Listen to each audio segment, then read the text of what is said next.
అందమైన జీవితానికి స్వాగతం. నమస్తే కళ్యాణ్ గారు. నమస్తే జయ గారు. ఓ కొల్లలు మనకి మెయిల్స్ వస్తా ఉన్నాయి. అందులో నుంచి రాత్రి నేను ఒక మెయిల్ చూశానండి. అమ్మాయి ఇంకొక అబ్బాయి ప్రేమించుకున్నారు.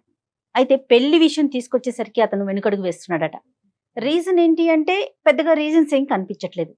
సో ఖచ్చితంగా మీతో మాట్లాడాలి అని చెప్తున్నారు తను. సో నాకు కొంచెం ఇంపార్టెంట్ అనిపించింది, అర్జెంటుగా తీసుకోవాల్సిన విషయం అనిపించింది. అందుకే మీ ముందు పెడుతున్నా, నెంబర్ ఇచ్చింది. కాల్ చేయండి. సో మీ పర్మిషన్? ఓకే.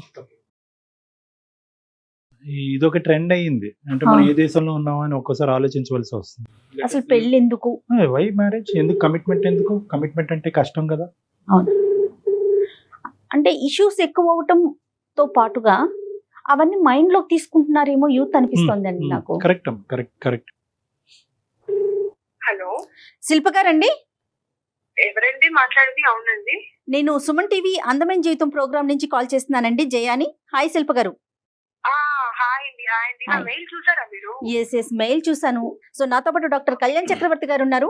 నేను బ్రీఫ్ గా చెప్పాను, మీరు కూడా మాట్లాడండి ఒక్కసారి. అమ్మా శిల్ప, గుడ్ మార్నింగ్ అమ్మా. Good morning sir. తల్లి ఏంటమ్మా సమస్య ఏంటి? మీ వయసు ఎంత? నా వయసు వచ్చేసి 22 సార్. 22. సార్ నేను 2 years నుంచి ఒక అతన్ని లవ్ చేస్తున్నాను సార్. అమ్మా అమ్మా. సో తను నన్ను బాగా అర్థం చేసుకున్నాడు సార్. నేను కూడా అదే విధంగా తనతో నడుచుకుని తను అర్థం చేసుకున్నాను సార్. కానీ తను ఏంటో సార్, పిల్లంటే మాత్రం భయపడుతున్నాడు సార్. తనది MBA అయింది సార్. తను కూడా జాబ్ ట్రయల్స్ లో ఉన్నాడు, హాస్టల్లో ఉంటాడు. మా పేరెంట్స్ కూడా ఊర్లో ఉంటారు సార్, నేను హాస్టల్లో ఉంటున్నాను. కానీ సార్ చాలా బాగా చూసుకుంటాడు సార్ నన్ను. సంతోషం. చాలా బాగా చూసుకుంటాడు, చాలా టేక్ కేర్ చేస్తాడు నన్ను. కానీ ఏంటో సార్, పెళ్ళంటే మాత్రం ఎందుకు, పెళ్ళి ఎందుకు, ఇప్పుడు పెళ్లి గురించి ఎందుకు అంటాడు సార్. నేనంటే చాలా ఇష్టం సార్. నన్ను అర్థం చేసుకున్నట్టు ఎవరిని అర్థం చేసుకోడేమో సార్ వాడు. అంత ఇష్టం సార్ నాకు వాడంటే. ఎంతమ్మా ఏజ్ ఎంత ఉంటుందో ఆ అబ్బాయిది? 25 ఉంటుంది సార్. ఏ విషయాని కోసం భయపడుతున్నాడు అనేది ఏమన్నా మీకు అర్థమైందండి? అదే సార్, అదే మ్యామ్. అది తను ఏంటంటే మ్యామ్, వాళ్ళ ఫ్రెండ్స్ కూడా లవ్ మ్యారేజ్ చేసుకున్నారు మ్యామ్ కొందరు. వాళ్ళకి అండర్స్టాండింగ్ లేక డివోర్స్ అయిపోయినాయి. సో వాళ్ళ ఫ్రెండ్స్ కూడా వీడికి ఏం చెప్పారంటే, రే పెళ్ళంటే చాలా టార్చర్ రా, అసలు లవ్ ఉన్నంత వరకు బాగానే ఉంటుంది కానీ పెళ్ళంటే మాత్రం పెద్ద టార్చర్ అని చెప్పి వీడికి బాగా ఎక్కించారు మ్యామ్. Okay okay. సో అప్పటి నుంచి వీడు పెళ్ళంటే ఒక రకమైన ఇదిలోకి వెళ్ళిపోతున్నాడు. ముందుగా ప్రపోజల్ చేసుకున్నారు, ప్రేమించుకోవటం మొదలు పెట్టారు, కానీ పెళ్లి అనేటటువంటి సబ్జెక్ట్ మాత్రం ఎత్తద్దు అనేది అభిప్రాయం నీ ప్రియుడికి మొదటి నుంచి ఉందా, మధ్యలో వచ్చిందా? అంటే సార్ స్టార్టింగ్ ప్రపోజ్ చేసిన రోజు మనం పెళ్లి చేసుకుందాం అని మనం అడగలేం కదా సార్. కొంచెం ట్రావెల్ చేసి అప్పుడు టైం తీసుకుని, సో అప్పుడు పెళ్లి గురించి మాట్లాడితే అప్పుడు బాగుంటుంది. అంతేగా. పెళ్లి చేసుకున్నావరా, ఎలాగో నాకు జాబ్ వస్తుంది, అమ్మ వాళ్ళని ఎలాగైనా నేను కన్విన్స్ చేస్తాను రా బంగారం, నన్ను మన ఇద్దరం పెళ్లి చేసుకుని లైఫ్ లీడ్ చేద్దాం, నీకేంటి ఇబ్బంది చెప్పు, నేనేమైనా నాలో ఏమైనా నెగిటివ్స్ ఉన్నాయా, నీలో ఏమైనా నెగిటివ్స్ ఉంటే చెప్పు, పెళ్లి అంటే ఎందుకు భయపడుతున్నావు? సరే పెళ్లి అంటే ఫస్ట్ అండి తను ఏమన్నాడంటే, పెళ్లి ఎందుకు దీపు, బానే ఉన్నాం కదా. ఇప్పుడు ఇలాగే ఉండదు కదా మ్యామ్ లైఫ్ అనేది. అవునవును, నాకు టెన్షన్ ఉంటది కదా. నాకు 22 years మ్యామ్. యాక్చువల్లీ నాకు ఒకవేళ ఏమైనా మ్యాచెస్ చూస్తే నా ప్రాబ్లం నా పరిస్థితి ఏంటి చెప్పండి మీరు. మీరు ఒక లేడీగా మీకు అర్థం అవుతుంది కదా. అవునవును కాదు శిల్ప అమ్మ, ద ఇష్యూ ఏంటంటే, ఓకే నువ్వు చెప్పినటువంటి పాయింట్ ఏంటంటే ప్రపోజల్ చేసుకోగానే పెళ్లి గురించి మాట్లాడేసుకుని వెడ్డింగ్ కార్డులు ప్రింట్ చేస్తావా డాక్టర్ గారు అంటే కాదు, కరెక్ట్ కాదు. కానీ ఎంతో కొంత క్లారిటీ ఉండాలి కదా. ఇప్పుడు నువ్వేమైంది, యూ ట్రావెల్డ్ ఏ డిస్టెన్స్, అతని గురించి పూర్తిగా స్టడీ చేసావు, ఇలాంటి మగాడిని ఇలాంటి అబ్బాయిని నువ్వు ఇంతకు ముందు చూడలేనట్టుగా మాట్లాడుతున్నావు. ఇప్పుడు ఈ పొజిషన్కి వచ్చాక ఈ వైటల్ ఏరియాలో అతను నీ బ్రెయిన్లో క్వశ్చన్ మార్క్ పెడితే కనుక ఇప్పుడు నువ్వు వెనక అడుగు వేసేటటువంటి పరిస్థితి లేదు. ఇప్పుడు ఎలా మరి, ఇప్పుడు ఏమంటావు? నాకైతే సార్ నేను ఒకటే చెప్తున్నాను సార్, నేను తనని స్టార్టింగ్ పెళ్లి చేసుకో నేనైతే ట్రబుల్ చేయలేదు. ఎందుకంటే సార్ రిలేషన్షిప్ అనేది తొందరగా మనం కన్విన్స్ అయ్యేది కాదు సార్. నా విషయం అనేది రిలేషన్షిప్ అనేది నేను టైం తీసుకుంటాను సార్. నేను చూసి చూడంగానే 1 month కి 1 week కి ప్రపోజ్ చేయలేదు సార్. నేను 6 months టైం తీసుకుని ఇలా కలవడము, బయటికి వెళ్ళడము, ఇష్టం వచ్చినట్టు తిరిగేసాం సార్.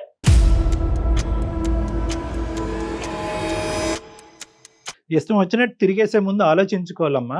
అది కాదు కానీ ఇప్పుడు నేను చెప్పేది ఏంటంటే, వాళ్ళ పేరెంట్స్ సైడ్ యాక్సెప్టెన్స్ ఉందా?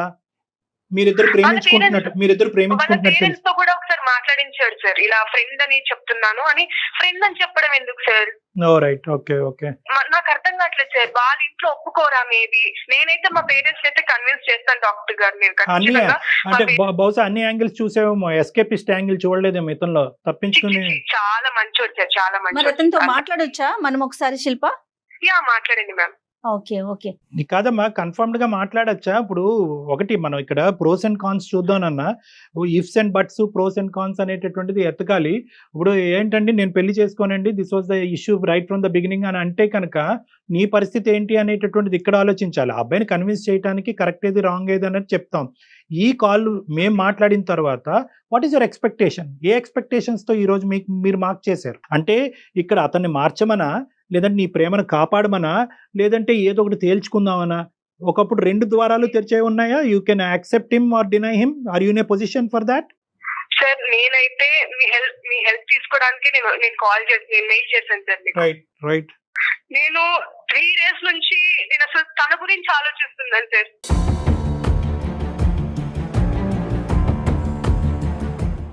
రైట్. 3 days అవుతుంది సార్. నేను అసలు పడుకోవట్లేదు సార్. నాకు అసలు నిద్ర కూడా పట్టట్లేదు సార్ వాడి గురించి ఆలోచిస్తుంటే.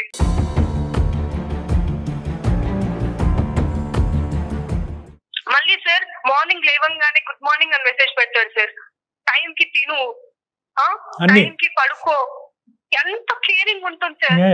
కానీ పెళ్ళి అనేసరికి మాత్రం ఎందుకు పెళ్ళెందుకు అంటాడు సార్. నాకు అసలు అర్థం కావట్లేదు సార్. తను అసలు ఏం చెప్పాలనుకుంటున్నాడు? ఏం భయపడకు బంగారు, నువ్వు ఏమనుకుంటున్నావు అని నాకు చెప్పు. నాకైతే తనే కావాలి మ్యామ్. నేను ఫిక్స్ అయ్యాను, తనే నా హస్బెండ్ అని. శిల్పా సునీల్ తనే నా హస్బెండ్.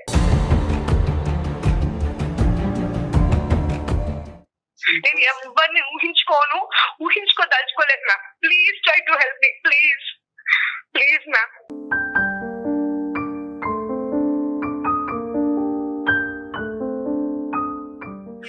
సరే నన్ను ఒక ప్రయత్నం అయితే చేస్తాము. ఎటొచ్చి ఏంటంటే అల్టిమేట్లీ అతని ఉద్దేశం ఎలా ఉందో మనకు తెలియదు. ఫోన్ కాల్ అయితే కలపమ్మా, if you have his number. కొద్దిగా చెప్పు నాన్న, చెప్పు. అంటే ఇలాగ నేను ఒకళ్ళు హెల్ప్ తీసుకుంటున్నాను, ఎందుకంటే నేను ఒక డైలమా సిచ్యువేషన్ లో ఉన్నాను. నా ఫ్యూచర్ అంతా కూడా నీ డెసిషన్ మీద ఆధారపడి ఉంది కాబట్టి I taken some professional help. So వాళ్ళు కూడా లైన్ లో ఉన్నారని చెప్పి ఒక ఫీడింగ్ ఇచ్చి అప్పుడు మాకు కలుపమ్మా. గుడ్ మార్నింగ్ అని పెడుతున్నాడు, నన్ను చాలా కేరింగ్ గా తీసుకుంటున్నారు, చూస్తున్నాడు అనేది ఒక రిలేషన్ లో అది కామన్ కదండి, ఎవరైనా కాదంటారా? This girl has assessed him properly. అక్కడ అటువైపు ఉండేటటువంటి అబ్బాయి కరెక్టే అని నేను అనుకుంటున్నాను. ఇంకా నేను మాట్లాడలేదు అతనితో. కానీ ఏంటంటే కొన్ని డైనమిక్స్ ఉంటాయమ్మా. సో ఈ అమ్మాయి ఏంటంటే ఒక ఫిక్సేషన్ వెళ్ళిపోయింది. ప్రేమిస్తే కనుక ఆటోమేటికల్ ప్రేమ ఈజ్ ఈక్వల్ టు పెళ్లి అని వెళ్ళిపోయింది. This is a different style totally. ఇది మధ్యకాలంలో యువతరంలో ఎక్కువ చూస్తున్నాం. లివ్ ఇన్ రిలేషన్షిప్ ఉంటాం సార్, తప్పేంటి? పెళ్ళే ఎందుకు చేసుకోవాలి? ఎందుకు? Why commitment, why responsibility? పెళ్లి చేసుకోవటం ఎందుకు? గొడవలు పట్టడం ఎందుకు? విడాకులు తీసుకోవటం ఎందుకు? The person you are speaking with has put your call on hold. Hello? నాన్న. Hello sir. అమ్మా. డాక్టర్ గారు తన లైన్ లోనే ఉన్నాడండి. వెరీ గుడ్ అమ్మా. కాదు సునీల్, మీకు ఇక్కడ కాన్సెప్ట్ అర్థమై ఉంటుందో లేదో మరి నాకు తెలియదు, కానీ శిల్ప కొద్దిగా ప్రేమించి మిమ్మల్ని గాఢంగా ప్రేమిస్తుంది. మీ జీవితంలో ఇంత మంచి సర్టిఫికెట్ మీకు ఎవరిని ఇచ్చారో లేదో మాకైతే తెలియదు, కానీ ఒక అద్భుతమైనటువంటి వ్యక్తి, ఒక అద్భుతమైనటువంటి మగాడు తన జీవితాన్ని పంచుకుంటే తప్ప మీతో తప్ప ఇంకెవరితోని పంచుకోవడానికి సిద్ధపడినటువంటి ఒక గొప్ప సర్టిఫికెట్ మీకు ఇచ్చింది. Okay, that is first of all. మీరు అంత మంచి వ్యక్తి, మీలాంటి వ్యక్తితో మేము మాట్లాడటం చాలా హ్యాపీగా ఫీల్ అవుతున్నాం. నెంబర్ 1, ప్రేమిస్తాను, నువ్వు నిన్ను ఎంత గాఢంగా ప్రేమిస్తాను, మీ తల్లిదండ్రుల కంటే ఎక్కువగా చూసుకుంటాననే మనిషి పెళ్ళి అనేటప్పటికి వచ్చేటప్పటికి ఒక ఎలర్జీ లాగా రియాక్ట్ అవుతున్నాడండి. పెళ్ళి అనే కాన్సెప్టే ఎత్తద్దని చెప్పి ఈ అబ్బాయి అంటున్నాడు. ఎలా అండి ఈ చిక్కుముడిని మీరు విడదీయండి అని అంటున్నాడు. సో మేము ఇమీడియట్గా సునీల్కి కలపమ్మా, అంత మంచి వ్యక్తి ఆ మాట ఎందుకు అంటున్నాడో తెలుసుకుందామని మీకు ఫోన్ కలపమన్నాం. ఏంటి సునీల్, అసలు ఏం జరుగుతుంది? పెళ్ళి అనేటటువంటి అంశానికి మీరు ఎందుకు అంత రిపల్సివ్గా ఉన్నారు? ఏంటి మీ భయం ఏంటి? ఆ భయాందోళన మేమేమన్నా క్లియర్ చేయగలమా? అదేం లేదు సార్, భయం ఏం లేదు. మరి అదంటే నాకు చాలా ఇష్టం సార్. రైట్. నేనన్నా కూడా దానికి ఇష్టమే.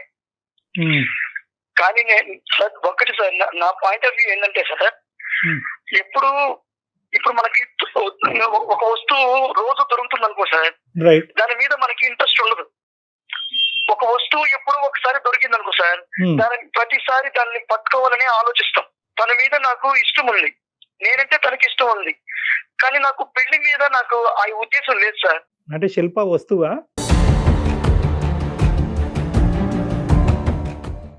శిల్ప కావాలి సార్, శిల్ప కావాలి నాకు. శిల్ప అంటే చాలా ఓకే, ఇష్టం సార్, చాలా ప్రేమ, వెరీ గుడ్. ఓకే, మరి ఎలా? కానీ నాకు పెళ్లి మీద ఇంట్రెస్ట్ లేదు సార్. నేనైతే పెళ్లి చేసుకోలేను. వై?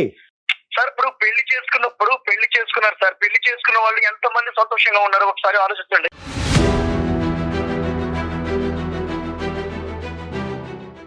లెక్క పెడుతూ కూర్చుందామా? 99% మంది 95% మంది ఎంతో పెళ్లి చేసుకున్న తర్వాత హ్యాపీగా ఉన్నారు. మీ అమ్మగారు నాన్నగారు హ్యాపీగా లేరా? ఎక్కడున్నారు సార్? ఎక్కడున్నారు? రోజు గొడవలే సార్. ప్రేమించుకున్నారు, పెళ్లి చేసుకుంటారు, ఆ తర్వాత ఒకరి మీద ఒకరికి ఇష్టం లేకుండా పోతుంది. అలాంటి నాకు వద్దు సార్. నాకు శిల్ప అంటే చాలా ఇష్టం. నేను శిల్పకు కూడా ఇష్టమే. నేను లేనిది తను లేదు, తను లేనిది నేను లేను. కానీ ఆ ఇష్టాన్ని నేను అలాగే పెట్టుకోవాలి, నేను అలాగే ఉండాలని అనుకుంటున్నా. అట్లా కాకుండా ఆ ఇష్టాన్ని, ఆ ప్రేమను పెళ్లి చేసుకున్నాక ఇద్దరు ఒకటయ్యి దాన్ని చంపేసుకోలేం. ఈ రోజు నన్ను 100% ప్రేమిస్తుంది. నాకు అది కావాలి, 100% ప్రేమ కావాలి నాకు. కాదు, పెళ్లి చేసుకున్న తర్వాత ప్రేమ చచ్చిపోతుందని ఎలా చెప్తారు సునీల్? ఏంటి దానికి అసలు? నాకు 99.9% పెళ్లి చేసుకున్న వాళ్ళల్లో ప్రేమ లేదనేదే నా అభిప్రాయం సార్.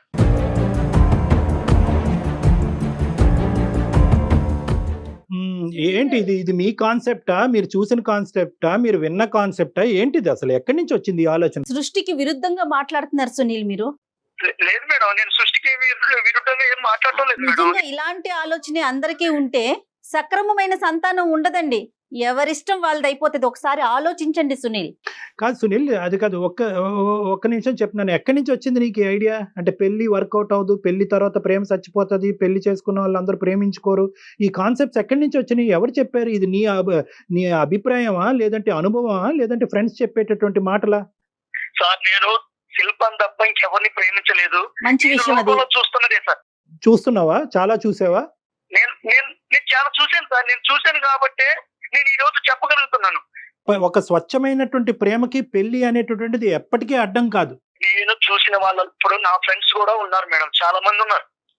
వాళ్ళు ప్రేమించుకున్నారు, పెళ్లి చేసుకున్నారు. ఈ రోజు వాడు ఇంట్లో చెప్పలేని బాధలన్నీ మా దగ్గరకు వచ్చి చెప్తుంటాడు. ఇదే మ్యామ్, ఇదే వాళ్ళ ఫ్రెండ్స్ చెడగొడుతున్నారు మ్యామ్ వీళ్ళని. ఫ్రెండ్స్ అంటున్నావు, ఆ ఫ్రెండ్స్ ఎంతమంది ఉన్నారు? నాకు ఒక 3-4 ఉన్నారు సార్. 3-4లో ఎంతమంది వాళ్ళు మ్యారేజ్ గురించి నెగిటివ్ గా మాట్లాడారు? ముగ్గురు మాట్లాడారు సార్. ముగ్గురు మాట్లాడారు. నీ దురదృష్టం, నీకు అలాంటి ఫ్రెండ్స్ దొరికారు. అది నువ్వు చూసినటువంటి ప్రపంచం అలాగైతే కనుక ఇంకా అందరూ పెళ్లిళ్ళు అనేటటువంటిది మానేయాలి.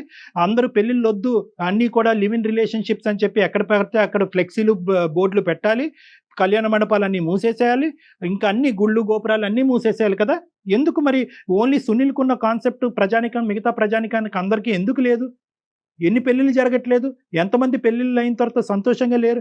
I can't believe this. ఈ ముగ్గురు చెప్పినటువంటి కాన్సెప్టే ఇంతకాలం బట్టి నీకుంది. ఇంకెక్కడా కూడా హ్యాపీగా ఉన్న పెళ్ళిని ఇన్ని సంవత్సరాలు నా జీవితంలో నేను ఒక్కటి కూడా చూడలేదు అనేటటువంటిది మాట చాలా హాస్యాస్పదంగా ఉంది సునీల్.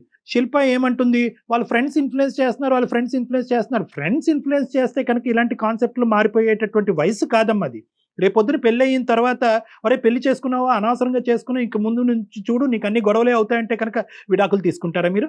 సో ఇక్కడ ఏంటంటే ఇండివిజువల్ అభిప్రాయం అనేది ఇంపార్టెంట్. కేవలం ఒక ముగ్గురు ఫ్రెండ్స్, పక్కనున్న ఫ్రెండ్స్ ఏదో వాళ్ళకి జరిగినటువంటి చేదు అనుభవాలు పదే పదే వినిపించారు కాబట్టి అసలు పెళ్లి అనేటటువంటి ఒక పవిత్రత అసలు వేస్ట్, పెళ్లి చేసుకుంటే అసలు ప్రేమే ఉండదు, ప్రేమ నాశనం అవుతుంది అనేటటువంటి కాన్సెప్ట్ అది నిజంగా కరెక్ట్ కాదు Sunil. I don't think so. You're thinking with a clear mind. ఇది ఎక్కడో బయాస్ అయిపోయారు మీరు. సార్ నేను నాట్ ఓన్లీ ఇప్పుడు నా ఫ్రెండ్స్ చెప్పారనే కాదు సార్. ఓకే, నేను లోకంలో చాలా మందిని చూస్తూనే ఉన్నాను సార్. నాకు తెలిసిన వాళ్ళు కూడా చాలా మంది వాళ్ళు ప్రేమించుకొని పెళ్లి చేసుకొని బిడ్డలు పుట్టిన తర్వాత వాళ్ళు ఈ రోజు ఇంట్లో చెప్పలేని విషయాలన్నీ కూడా బయటకు వచ్చి ఒకసారి సార్ చాలా పరిస్థితులు ఎదుర్కొన్నారు sir. No Sunil, you're completely Sunil, this is utter nonsense. ప్రపంచం లోకం వద్దు, పెళ్లిళ్ళు చేసుకునే వాళ్ళు అందరూ కొట్టుకు చచ్చిపోతారు, జుట్టు పట్టుకుని విడాకులు తీసుకుంటారు. I agree with you. కానీ మీ ఇద్దరు అండర్స్టాండింగ్ ఏంటి? మీ ఇద్దరు ఆలోచన ఏంటి? ఏ ప్లాట్ఫామ్ మీదకి వచ్చి మీరిద్దరు అనుకున్నారు పెళ్లి చేసుకోకూడదు అని చెప్పి? మొదటిసారి అమ్మాయి ప్రపోజల్ చేసినప్పుడు I also love you but without marriage అని అన్నావా నువ్వు? ప్రేమించేటప్పుడు అడగాలి సార్. ఎవరు అడగాలి? నేను ఫస్ట్ అయితే పెళ్లి గురించి ఎత్తలేను, మీకు కూడా చెప్పాను సార్. మీరిద్దరు ప్రేమించుకోవటం మొదలు పెట్టినప్పుడు చూద్దాం ఒక 6 నెలలు ఎలా ఉంటుందనే కాన్సెప్ట్తో మొదలు పెట్టారా, లేదంటే ప్రేమించుకుని ఫస్ట్ ప్రపోజల్ చేసుకోగానే this should lead to marriage అనే కాన్సెప్ట్తో మొదలు పెట్టారా? అసలు మీ ఇద్దరు నిజం చెప్పండి. నేను 6 months తన్ని అబ్జర్వ్ చేశాను మ్యామ్. నేను 6 months తన్ని అబ్జర్వ్ చేసి నేను ప్రపోజ్ చేశాను. సో తర్వాత అలాగా మేము ఓపెన్ అవ్వడం, ఒకరి గురించి ఒకరు తెలుసుకోవడం, ఒక 6 months 5 months తర్వాత నేను మ్యారేజ్ చేసుకుందామని నేను ఐడియాలో ఉన్నాను మ్యామ్. ఆ ఐడియాలో ఉంటాం కదమ్మా, ఐడియాని ఎక్స్ప్రెస్ చేసావా? Proposal is equal to marriage. I love you, let start A relationship అంటే ఏంటంటే let start the relationship and lead it to marriage. ఇది క్లియర్ కట్ గా అతను చెప్పేవా లేదా నువ్వు? నేను స్టార్టింగ్ అయితే పెళ్లి గురించి అయితే ఎత్తలేదు సార్. నేను కొన్ని రోజులు అబ్జర్వ్ చేసి కొన్ని రోజులు తిని చూద్దామని నేను హోల్డ్ లో పెట్టాను నేను నా మ్యారేజ్ ప్రపోజల్ ని. సో తర్వాత తను నచ్చడం, తను అందరితో మెలిగి గుణం, అవేమి మేము కాదనట్లేదు. ప్రపోజల్ మీరు చెప్పారా లేదా, ఎక్స్ప్రెస్ చేశారా లేదా, అదే నేను చెప్పాను మ్యామ్, నేను చెప్పాను. రైట్. సునీల్ ఇప్పుడు చెప్పినాను, ఆ అమ్మాయి she's very clear from the beginning. ఆ అమ్మాయి ఒక 6 months పాటు ఒక టైం ఫ్రేమ్ తీసుకుంది, మనిషి కరెక్టా కాదా అన్నది వే చేసింది, అసెస్ చేసింది, కరెక్ట్ అని అనుకుంది, ప్రపోజ్ చేసింది, పెళ్లి కావాలంది. నీ రెస్పాన్స్ ఏంటి అప్పుడు? సార్ నేను ఇప్పటికీ కూడా తనంటే నాకు ఇష్టమే. అమ్మ నీ ప్రేమకు దండమయ్యా. అది కాదయ్యా, ఇష్టం ప్రేమ కాదు. పెళ్లి చేసుకుందాం రా, ప్రేమించుకుందాం రా లాగా పెళ్లి చేసుకుందాం రా అన్నప్పుడు పెళ్లి చేసుకుందాం పదా అని అన్నావా వద్దన్నావా? నేను వద్దన్నాను సార్, పెళ్లికి మాత్రం వద్దన్నాను. లైఫ్ లాంగ్ ప్రేమిస్తాను సార్ అమ్మాయి, నేను లైఫ్ లాంగ్ ప్రేమిస్తుంటాను సార్. నేను ప్రేమిస్తూనే ఉంటాను. పెళ్లి అయితే ఆఫ్టర్ మ్యారేజ్ అయితే దాంట్లో ఆ ప్రేమ అనేది ఉండదు, చచ్చిపోతది అనేది నాకు తెలుసు సార్. సునీల్ అంటే ఏంటన్నా నీ ఉద్దేశం ఏంటి? ఇదే ఫ్లోలో పిల్లలు కనేసి ఆ పిల్లలకి పెళ్లిళ్ళు చేసేసి ఇంకెలా నడిపించేద్దాం అనుకున్నావు బండి? నువ్వేమన్నా అమెరికాలో పుట్టావా లేదంటే యూరోప్ లో ఎక్కడన్నా పుట్టావా? ఏమనుకుంటున్నావు నువ్వు పెళ్లి గురించి మాట్లాడేది? ఆ అమ్మాయి అయినా కానీ శిల్ప నిన్నైతే లవ్ చేస్తాను, ప్రపోజల్ కి అయితే నేను okay but not for marriage అన్నప్పుడు నువ్వు ఎందుకమ్మా విత్డ్రా చేయలేదు? లేదు సార్, అలా మాత్రం మీరు అనొద్దు సార్. నాకు మీ ద్వారా ఏదైనా హెల్ప్ దొరుకుతుందనే మెయిల్ చేశాను. కాదు నాన్న, ఇప్పుడు నీతో గట్టిగా మాట్లాడినంత మాత్రాన నీకు హెల్ప్ చేయం అనేటటువంటిది కాదమ్మా. These are things that should have worked at the beginning. ఇంత లోతుగా మునిగిపోయేంత వరకు ప్రేమించుకున్న తర్వాత ఇప్పుడు పెళ్లి లేదు సార్ నన్ను ఏం చేయమంటారు అంటే కనుక ఏ అందమైన జీవితం మాత్రం ఏ జీవితాన్ని బాగు చేయగలదమ్మా? సార్ నేను ఒకటే అడుగుతున్నాను సార్, ఇప్పుడు పెళ్లి చేసుకున్న వాళ్ళు ఎంత వరకు సంతోషంగా ఉన్నారో మీరు చెప్పండి సార్. చెప్పండి నాన్న, ఇలాగే మాట్లాడతాడు సార్, ఇలాగే మాట్లాడతాడు. నాన్న నీవు పట్టిన కుందేలకు 3 కాళ్ళు కానీ బాబు. సునీల్ మేమంతా సంతోషంగా ఉన్నాం సునీల్, మీ అందరూ మేము ఎక్స్ప్రెస్ చేయాలి. మేమంతా కాదు, మా స్నేహితుల్లో కూడా సంతోషంగా ఉన్న వాళ్ళు ఉన్నారు, మా కుటుంబ సభ్యుల్లో కూడా సంతోషంగా ఉన్నారు. అంటే మీరు అదృష్టవంతులు సార్, మా ఫ్రెండ్స్ దురదృష్టవంతులా అని అడుగుతావేమో, అలా కాదు. మెజారిటీ నాకు 22 years ఎక్స్పీరియన్స్ ఉంది. 22 సంవత్సరాల పాటు నా ఎక్స్పీరియన్స్లో నా క్లినిక్ తలుపు తట్టినటువంటి వాళ్ళు చాలా డిజాస్టర్స్, చాలా అన్ఫార్చునేట్ గ్రూపే. నువ్వేంటంటే బహుశా నువ్వు చూసినటువంటి ప్రపంచంలో ఆ ముగ్గురినే చూసావు, ఆ ముగ్గురు బట్టే జీవితాలు ఉంటాయని అనుకున్నావు. మీ అమ్మగారు నాన్నగారు ఆ ఇన్ఫ్లుయెన్స్ పడి ఉంటుంది. But please try and understand that మేము ఊరకనే మీ ప్రేమ పెళ్లి కింద కన్వర్ట్ అవ్వాలనే ఉద్దేశంతో నేను బలవంతంగా ఇందులోకి ఈడ్చట్లేదు. ప్రేమ ఎంత గొప్పదో, మీ ప్రేమ ఎంత బలంగా ఉందో, పెళ్లి చేసుకున్న తర్వాత ఆ ప్రేమ 2 రెట్లు బలం అవుతుంది అనే అభిప్రాయంతో నేనున్నా. నమ్మకం లేదు సార్ నాకు.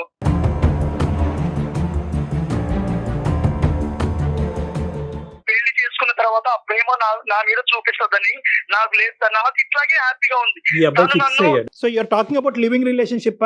ఇంకా జీవితాంతం లివింగ్ రిలేషన్షిప్ లో ఉంటారా? ప్రేమించుకున్న పెళ్లి చేసుకోవాలని ఏమైనా రాసుందా సార్?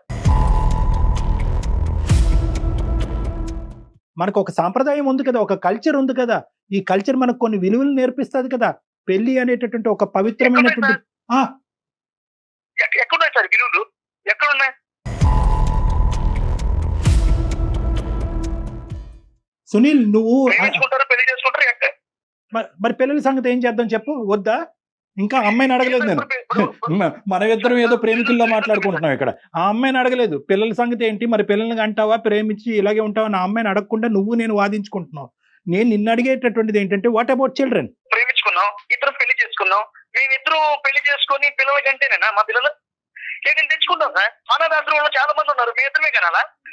అనాథాశ్రమం పోయి తెచ్చుకుంటాం, ఇబ్బంది ఏముంది?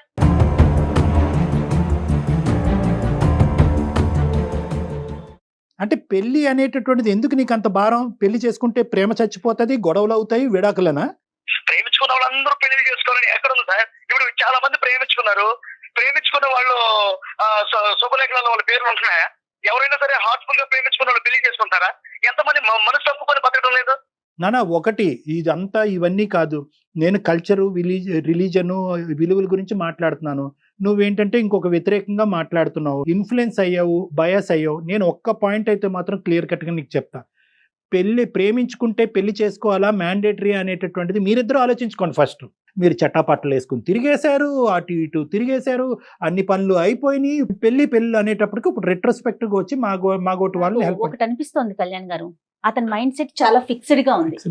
ఓకే, అమ్మాయి లైన్ లో ఉంది కదా, అతన్ని మార్చే ప్రయత్నం మనం చేయలేము, మార్చలేము. ఇప్పుడు నేను ఎప్పుడు అమ్మాయిని ప్రేమిస్తున్నాను సార్. నేను తనకంటే చాలా ఇష్టం. పెళ్లి చేసుకోలేదు. ఇప్పుడు నేను చాలా కేర్ గా ఉన్నాను కదా ఆమె మీద. మీకు ఉండేటటువంటి కాన్సెప్ట్ తో ఆ అమ్మాయి కానీ ఈ సమాజం కానీ చాలా వరకు అగ్రి అవ్వదు. ఆ అమ్మాయి తల్లిదండ్రులు కానీ ఆ అమ్మాయి కుటుంబ సభ్యులు కానీ ప్రేమించావు ఓకే అన్నట్టు కూడా చెప్పారంట. ఇప్పుడు నువ్వు పెళ్లి చేసుకోకుండా జీవితాంతం ప్రేమిస్తాను అంటే కనుక నిన్ను స్వీకరించడానికి వాళ్ళు రెడీగా ఉండరు. నెంబర్ 1. నెంబర్ 2 ఏంటంటే ఆ అమ్మాయికి పెళ్లి అనేటటువంటిది ఒక సెక్యూరిటీ, ఒక భద్రత, ఒక ఫ్యూచర్, ఒక విలువ. ఇప్పుడు నీ గురించి మాట్లాడతావేంటి? ఒక ఆడపిల్ల రేపొద్దున నువ్వు ఏమని చెప్పుకుని తిరుగుతుంది? నా బాయ్ ఫ్రెండ్ అండి, ఇతనితో నేను 2 పిల్లలను కన్నాను అని చెప్తుందా?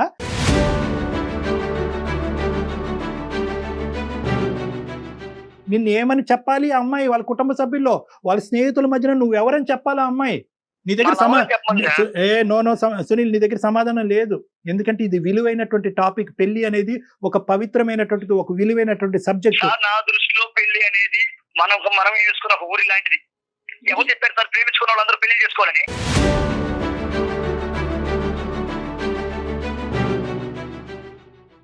మీరే అనేసుకుంటారా? పెళ్లి చేసుకో, ప్రేమించుకున్నారు కదా, మాట్లాడేసుకున్నారా?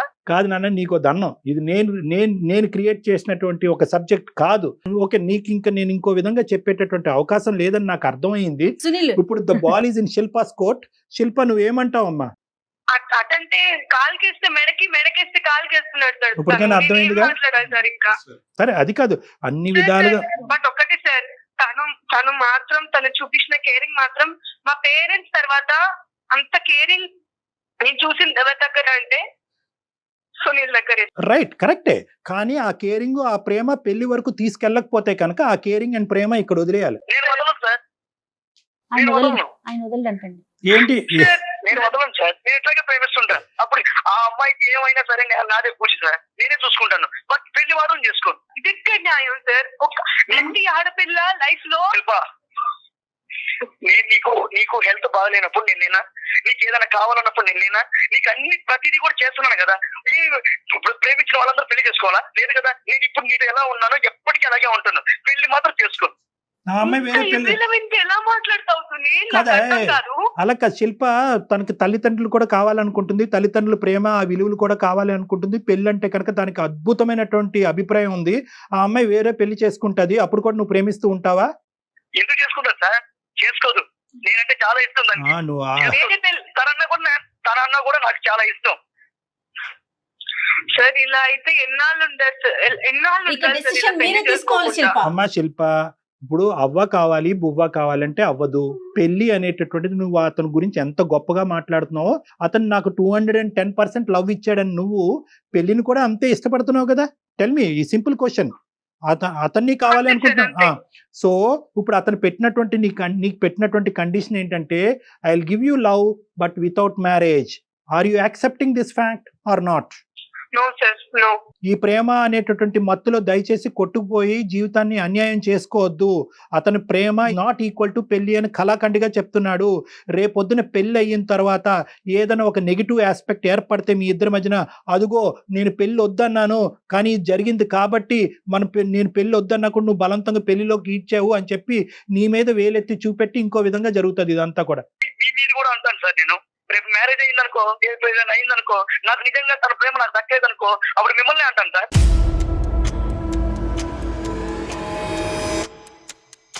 మిమ్మల్ని అంటాను. చాలా బాగుంది. ఎప్పుడు లవర్గా ఉందాం. సరే సరే, నువ్వు నన్ను అంటావా ఎవరిని అంటావా అనేది కాదు, కానీ ఇక్కడ మీరిద్దరు మాత్రము ఆ అమ్మాయి ఏమంటదో ఒక్క నిమిషం మనం విందాం. లెట్ శిల్ప స్పీక్. ఒక్క నిమిషం ఆవిడ మాట్లాడి. శిల్ప ఇప్పుడు ఏంటంటే అతను నన్ను అంటాడంట, మా పక్కింటి వాళ్ళని అంటాడంట, అందరినీ అంటాడంట. సరే అతను ఏమనుకున్నా పర్వాలేదు, అది పాయింట్ కాదు. హెల్ప్ చేయడానికి వచ్చినటువంటి వాళ్ళని అనేటటువంటి కల్చర్ అతనికి ఉంటే కనుక మనం ఏం మార్చలేము. అది పాయింట్ కాదు ఇక్కడ. నువ్వేమనుకుంటున్నావు చెప్పమ్మా. నేను ఒక ఆడపిల్లని సార్, అడుగుతారు కదా సార్, మీ అమ్మాయికి ఇప్పుడే 22 ఏళ్ళు ఉన్నాయి, ఒక 2-3 ఇయర్స్ తర్వాత ఇలాగే లివింగ్ అంటే ఇలాగే ఉంటే మేము పెళ్లి చేసుకోకుండా ఎప్పుడైనా చేసుకోవాల్సిందే కదా సార్ పెళ్లి అనేది. మీరు అసలు- చెప్పండి సార్. సో ఈ నీ ప్రేమికుడు ఇచ్చినటువంటి ఈ సబ్జెక్ట్ ని మీకు తల్లిదండ్రుల ముందు చెప్పమని ఒకసారి ఏమంటారో, ఎలా ట్రీట్ చేస్తారో. సో అలా ట్రీట్ చేసేటటువంటి మనిషినా నువ్వు ప్రేమిస్తావు అనేది ఇప్పుడు వచ్చేటటువంటి పెద్ద ప్రశ్న. కాబట్టి ఇవన్నీ కాదమ్మా శిల్ప, మీరు ఒక పని చేయండి. బహుశా ఏంటంటే ఒక ఇమోషన్తోనో, ఒక తెలియనితనంతోనో, ఒక ఇన్ఫ్లుయెన్షియల్ సబ్జెక్ట్తోనో మీరిద్దరు ఇలా మాట్లాడుతున్నట్టు నాకు అనిపిస్తుంది. ప్రత్యేకంగా సునీల్, మీరిద్దరు అవకాశం ఉంటే కనుక నన్ను వచ్చి డైరెక్ట్గా కలవండి. మనం ఒకసారి కూర్చుందాం, మాట్లాడుకుందాం, 1-2 సార్లు మాట్లాడుకుందాం. మ్యాచెస్ వస్తే నేనేం చెప్పాలి సార్ మా ఇంట్లో వాళ్ళకి? అమ్మ లేదమ్మా నేను పెళ్లి చేసుకోవట్లేదు, నాకు ఒకడు ఉన్నాడు ఆల్రెడీ, వాడు నేనున్నా పెళ్లి అయితే చేసుకోలేదు కానీ అన్ని ఉన్నాయమ్మా అని చెప్పాలి సార్ నేను? అమ్మా శిల్ప, అందు గురించే ఆ మాట నీకు ఎప్పుడు చెప్పాడు? ఈ రోజు అందమైన జీవితంకి ఫోన్ చేసిన తర్వాత చెప్పాడా? కాదుగా. ఎప్పుడైతే నువ్వు ప్రపోజ్ చేసావో అప్పుడే చెప్పాడుగా. అప్పుడు మరి ఎందుకు లోతు తెలియకుండా దిగావు నువ్వు? మరి అతను క్లియర్ గానే ఉన్నాడు. అతను కాన్సెప్ట్ తప్పయి ఉండొచ్చు. At the end of the day he made it a very open book right from the beginning. ఆ పుస్తకం మొదటి నుంచి తెరిచే ఉంది. నేను అలా అనట్లేదు సార్, మీకు ఆల్రెడీ చెప్పాను తను చాలా మంచివాడని. మీకు అమితమైన ప్రేమ ఉంది, ఆయనకి అంతకన్నా ప్రేమ ఉంది దట్ కదా. Is clear. బెటర్ మీరు ఒక్కసారి అవకాశం ఉంటే డాక్టర్ గారిని కలవండి, లేదా మీ పేరెంట్స్ ని వాళ్ళ పేరెంట్స్ ని పిలిపించి మీకున్న ప్రపోజల్ ని ఒక్కసారి వాళ్ళ ముందు పెట్టండి, మంచి నిర్ణయం తీసుకోండి. Sunil and Shilpa, one thing నాన్న, ద థింగ్ ఈస్ మీ కాన్సెప్ట్లో మీరు క్లియర్గా ఉన్నారు.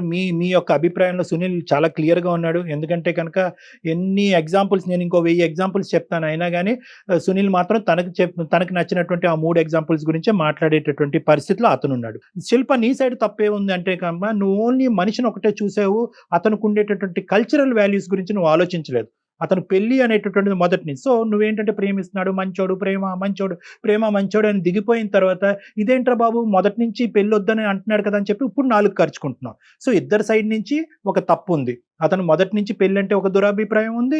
ఇతను మొదట చెప్పినా కూడా ఆ సబ్జెక్ట్ నువ్వు క్లియర్ కట్గా మనసులో పెట్టుకోకపోవటం అనేది నీ సైడ్ తప్పు ఉంది. సో మీరిద్దరూ ఏంటంటే అతని కుటుంబం అతను కావాలి అనుకుంటున్నాడు, నీ కుటుంబం నువ్వు కావాలి అనుకుంటున్నావు. కాబట్టి ఈ టైంలో కుటుంబాలని ఇన్వైట్ చేయండి. 2 కుటుంబాలు ఏం చెప్తాయి అన్నది చూడండి. ఫస్ట్ మీరు ముందుగా ఏంటంటే నన్ను వచ్చి కలవండి. నేను చెప్పినటువంటిది మనం మాట్లాడుకున్న తర్వాత అప్పుడు ఏం చేయాలన్నది ఆలోచించుకుందాం. ఓకే సార్, ఖచ్చితంగా నేను మిమ్మల్ని కలుస్తాను sir. Right Sunil, thank you అండి. శిల్ప, థ్యాంక్ యూ మా. బాయ్ అమ్మా, bye. Take care, God bless you, take care, జాగ్రత్త. అమ్మో, మనం చూసున్నాం, వినుండం మేము బహుశా. జయ గారు ఒకటి మాట చెప్పనా? ఈ అబ్బాయి పెళ్లి గురించి ఏ టోన్లో అయితే ఇప్పుడు మాట్లాడాడో అదే టోన్లో ఈ అమ్మాయితో ముందు నుంచి మాట్లాడుంటాడు. ఎటొచ్చి ఏంటంటే శిల్ప కూడా సరే చూద్దాంలే ఏదో అవుతుందిలే అని ఒప్పుకుంటాడేమో అని అలా ఎక్స్పెక్ట్ చేసినట్లుంది. అది చాలా మేజర్ ఇష్యూ అమ్మ. అది ఈ రోజు ఈ పరిస్థితికి రాకుండా అమ్మాయి ఎంత ముందే పెద్ద పెద్ద విషయాలను కూడా చాలా సింపుల్ గా తీసేసుకుంటున్నారు కదండి, జీవితానికి సంబంధించి డెసిషన్స్. ఈ అబ్బాయి మెచ్యూరిటీ లేకుండా మాట్లాడటం కాదు, అనుభవంతో మాట్లాడుతున్నాడు. కాబట్టి వీళ్ళిద్దరికీ కూర్చోపెట్టి కొన్ని సెషన్స్ తీసుకుని మనం పెద్దవాళ్ళని ఇన్వాల్వ్ చేసి ఏమన్నా అప్పుడైనా కూడా ఈ చిక్కుముడి వీడుతుందేమో అన్నది ఒక ప్రయత్నం చేయాలమ్మా. రైట్ అండి. నాట్ ఓన్లీ కపుల్ కౌన్సిలింగ్ కాదు, ఫ్యామిలీ కౌన్సిలింగ్ కావాలి కూడా చేయాల్సిన అవసరం. Right, thank you so much doctor గారు. నమస్తే. ఇది ఈ వారం అందమైన జీవితం. డాక్టర్ గారితో మీరు పర్సనల్ గా మాట్లాడాలనుకుంటే ప్రోగ్రామ్ లో కింద స్క్రోల్ అవుతున్న నెంబర్ కి కాల్ చేయండి. పర్సనల్ గా డాక్టర్ గారు అపాయింట్మెంట్ తీసుకొని మీరు మాట్లాడే అవకాశం ఉంది. అలానే అందమైన జీవితంలో మరిన్ని ఎపిసోడ్స్ చూడాలనుకుంటే సుమన్ టీవీ ఛానల్ ని సబ్స్క్రైబ్ చేసుకోండి. నమస్తే.